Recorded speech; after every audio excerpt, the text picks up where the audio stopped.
नमस्कार दर्शक बंधु आज हूँ नवेम्बर मास 27 तारिख गुरुवार। चलतु नजर पकेबा देश विदेश प्रमुख खबर गुड़िक ता पूर्व चैनल नुआ थिले चैनल को सब्सक्राइब करी पाखरे आसुवा बेल आइकन को ऑन करी रखंतु एमिति लेटेस्ट न्यूज सर्वप्रथमे देखिबा पई।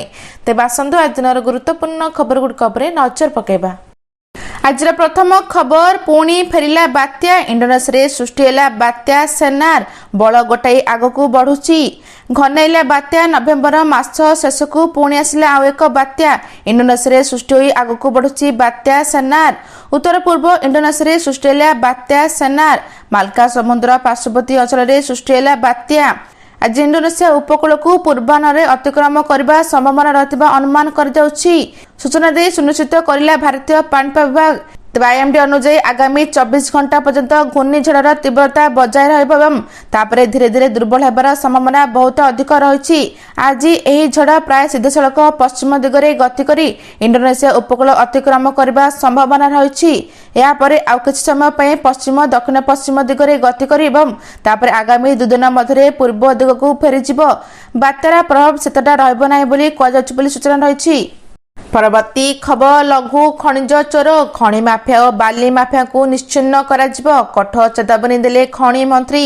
लघु खनिज चोर खनि माफिया और बाली माफिया को निश्चिन्न कराजिब कठोर चेतावनी देले खनि मंत्री विभूति जेना। संपूर्ण निश्चिन्न करबा पर्यंत राज्य सरकार का एक्शन जारी रहइब।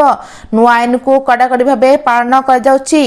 राज्यर विभिन्न स्थान रे चढ़ाऊ करा जाय गाड़ी जब्त करा जायछि। केही भी सरकार को नजर बर्ती पारिबेनी दृढ़ कार्यानुष्ठान कराजिब। आगको आहुरी बड़ धरणर एक्शन हेबो बोली कहचंती विभूति जेना बोली सूचना रही। परवर्ती खबर भक्तों ପାଇଁ खोलिबो श्री गुंडीचा मंदिर दायित्व संभाଳିबे श्रीमंदिर प्रशासन। खोलिबो गुंडीचा मंदिर डिसेंबर 1 तारिख सर्वसाधारण ପାଇଁ खोलिबो गुंडीचा मंदिर। एथिबा समस्त प्रकार व्यवस्था कर जायछि एवं कोनोसी संस्था को परिचालन नै दायित्व दिया जिवो नै। तेनु श्रीमंदिर प्रशासन निजे संभालिबो परिचालन दायित्व।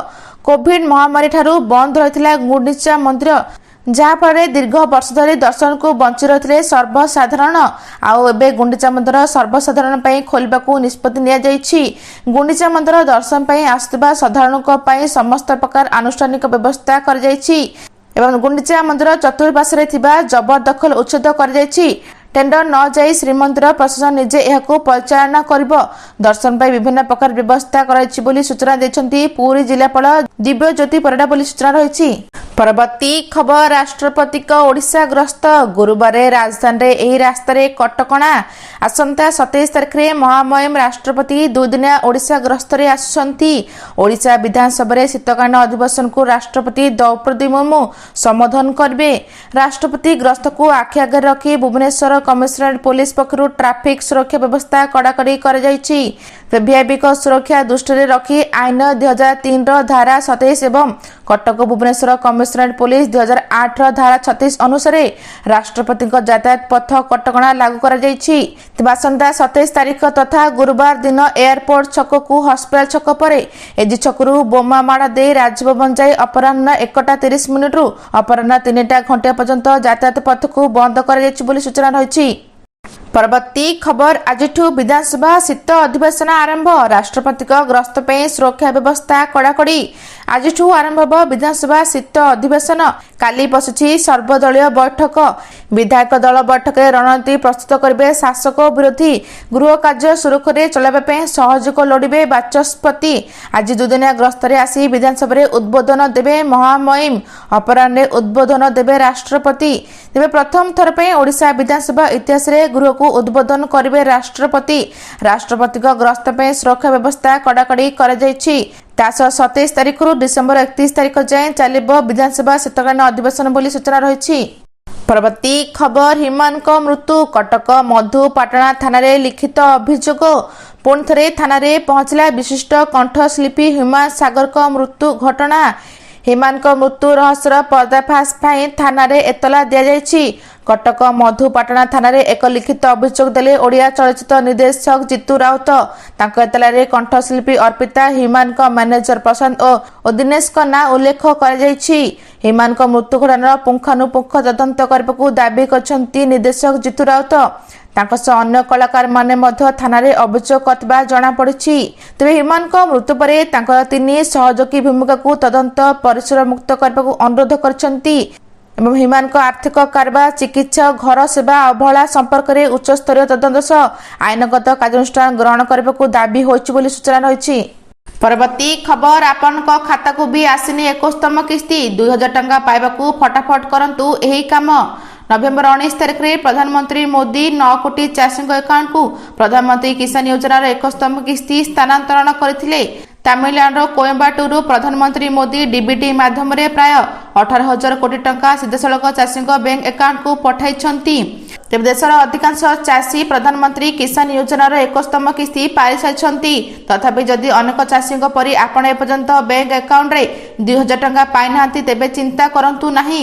ଇ-କେୱାଇସି, ଜମି ବିହନ କିମ୍ବା ବ୍ୟାଙ୍କ ବିବରଣରେ ସମସ୍ୟା ତ୍ରୁଟି ଯୋଗୁଁ ପେମେଣ୍ଟ ପ୍ରାୟତଃ ଅଟକିଥାଏ ବୋଲି ସୂଚନା ରହିଛି। ପରବର୍ତ୍ତୀ ଖବର, ମାର୍ଚ୍ଚ 8ରେ ସୁଭଦ୍ରାର ନୂଆ ହିତାଧିକାରୀଙ୍କୁ 2ଟି କିସ୍ତିର ଟଙ୍କା ମିଳିବ। ଉପମୁଖ୍ୟମନ୍ତ୍ରୀ ପ୍ରଭାତୀ ପରିଡ଼ା ବଡ଼ ଘୋଷଣା କରିଛନ୍ତି। ଘୋଷଣା ଅନୁସାରେ ନୂଆ ହିତାଧିକାରୀଙ୍କୁ ମାର୍ଚ୍ଚ 8ରେ ମହିଳା ଦିବସରେ ସୁଭଦ୍ରା ଟଙ୍କା ମିଳିବ। ଏଥିପାଇଁ ଆବେଦନ କରିବେ ନୂଆ ହିତାଧିକାରୀ। ମାସେ ପର୍ଯ୍ୟନ୍ତ ସୁଭଦ୍ରା ପୋର୍ଟାଲରେ ଆବେଦନ କରିପାରିବେ। 21 ବର୍ଷ ହୋଇଥିବା ଯୁବତୀ ଏବଂ ପୂର୍ବରୁ ଯେଉଁମାନେ ବାଦ୍ ପଡ଼ିଥିଲେ ସେମାନେ ମଧ୍ୟ ଆବେଦନ କରିପାରିବେ। ନୂଆ ଆବେଦନକାରୀଙ୍କ ମଧ୍ୟରୁ ଯୋଗ୍ୟ ହିତାଧିକାରୀ ଏକାଥରକେ 2ଟି କିସ୍ତି ଟଙ୍କା ପାଇବେ। ଏଥିସହ ଯେଉଁମାନେ ପୂର୍ବରୁ ଆବେଦନ କରିପାରିନାହାନ୍ତି ସେମାନେ ମଧ୍ୟ ସୁଯୋଗ ପାଇବେ ଏବଂ ନିକଟସ୍ଥ ଆମ ସେବା କେନ୍ଦ୍ର କିମ୍ବା ଜନସେବା କେନ୍ଦ୍ରରେ ମଧ୍ୟ ଦେୟମୁକ୍ତ ଭାବେ ପଞ୍ଜୀକରଣ କରିପାରିବେ। ଏଥିନିମନ୍ତେ ନିଜର ଆଧାର ନମ୍ବର ଓ ଆଧାର ସହ ଲିଙ୍କ ହୋଇଥିବା ମୋବାଇଲ ନମ୍ବର ପ୍ରଦାନ କରିବାକୁ ପଡ଼ିବ ବୋଲି ସୂଚନା ରହିଛି। ପରବର୍ତ୍ତୀ ଖବର, 6 ମାସ ପାଇଁ ବନ୍ଦ ହେଲା ବଦ୍ରିନାଥ ମନ୍ଦିର କବାଟ, ଜାଣନ୍ତୁ ପୁଣି କେବେ ଖୋଲିବ। 6 ମାସ ପାଇଁ ବନ୍ଦ ରହିଲା ବଦ୍ରିନାଥ ଧାମ। ଉତ୍ତରାଖଣ୍ଡର ଚାମୋଲି ଜିଲ୍ଲାରେ ଅବସ୍ଥିତ ଭଗବାନ ବିଷ୍ଣୁଙ୍କ ପବିତ୍ର ତୀର୍ଥସ୍ଥଳ ବଦ୍ରିନାଥ ଧାମର କବାଟ 25 ନଭେମ୍ବର 2025 ମଙ୍ଗଳବାର ଦିନ 2:56 ବନ୍ଦ ହୋଇଛି।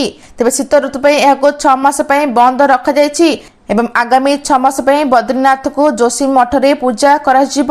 ବଦ୍ରିନାଥ ଧାମର କବାଟ ବନ୍ଦ ହେବା ସହ ଔପଚାରିକ ଭାବେ 4 ଧାମ ଯାତ୍ରା ମଧ୍ୟ ସମାପନ ହୋଇଛି। ତେବେ 12 କୁଇଣ୍ଟାଲ ଫୁଲରେ ମନ୍ଦିରକୁ ସଜାଯାଇଥିଲା ବେଳେ ଅନ୍ତିମ ଦର୍ଶନ ବେଳେ ଘଣ୍ଟା ଘଣ୍ଟା ମନ୍ତ୍ର ଧ୍ୱନିରେ କମ୍ପୁଥିଲା ପରିବେଶ। ତା ସହ ବଦ୍ରିନାଥର ପୁନଃ ଖୋଲିବାର ତାରିଖ ଅକ୍ଷୟ ତୃତୀୟାରେ ନିର୍ଣ୍ଣୟ କରାଯାଏ। ପ୍ରତିବର୍ଷ ଏପ୍ରିଲ ମେ ମାସରେ ଭକ୍ତମାନଙ୍କ ପାଇଁ ଦ୍ୱାର ଖୋଲାଯାଏ ବୋଲି ସୂଚନା ରହିଛି। ପରବର୍ତ୍ତୀ ଖବର, ରାଜଧାନୀରେ 2 ଦିନିଆ ଓଡ଼ିଶା ବିକାଶ ସମାବେଶ, 8ଟି ଅମାଟିକ ଟ୍ରାକ୍ ଉପରେ ବିଚାର ବିମର୍ଶ। ଆଗାମୀ ଦଶନ୍ଧି ଓଡ଼ିଶା ପାଇଁ ଗୁରୁତ୍ୱପୂର୍ଣ୍ଣ। ସେ ସମୟରେ ଅର୍ଥାତ୍ 2036ରେ ଓଡ଼ିଶା ପାଳିତ ତାର ଜନ୍ମ ଶତବାର୍ଷିକୀ। ସତାଇ ଓଡ଼ିଶା ଏକ ଆଗ୍ରହୀ ଜଳବାୟୁ ସହନଶୀଳ ରାଜ୍ୟ ହେଉ, ଏହି ଅଭିମୁଖ୍ୟ ରଖି ଓଡ଼ିଶା ବିକାଶ କନକ୍ଲେଭ ଆୟୋଜନ ହେଉଛି। ଆଗାମୀ ଦଶନ୍ଧି ପାଇଁ ନୂଆ ଦୃଷ୍ଟିଭଙ୍ଗୀ ସହିତ ସନ୍ତୁଳିତ ବିକାଶର ନକ୍ସା ନିରୂପଣ ପାଇଁ ଏବଂ ବିସି ବ୍ୟାନର ତଳେ ଏକାଠି ହୋଇଛନ୍ତି 500 ପ୍ରତିନିଧି। କେନ୍ଦ୍ର ସରକାରଙ୍କ ନୀତି ଆୟୋଗ, ରାଜ୍ୟ ସରକାର, ସାମାଜିକ ସଂଗଠନର କର୍ମକର୍ତ୍ତା ସମେତ 40ରୁ ଅଧିକ ଆୟୋଜକ ଅନୁଷ୍ଠାନ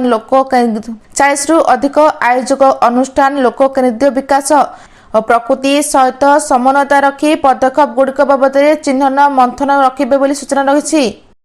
ପରବର୍ତ୍ତୀ ଖବର, ମହାକାଶର ଅନୁଭୂତି ବଙ୍ଖାଇଲେ ଶୁଭ୍ରାଂଶୁ, କହିଲେ 2040 ସୁଦ୍ଧା ଆମେ ଚନ୍ଦ୍ରକୁ ଯିବୁ।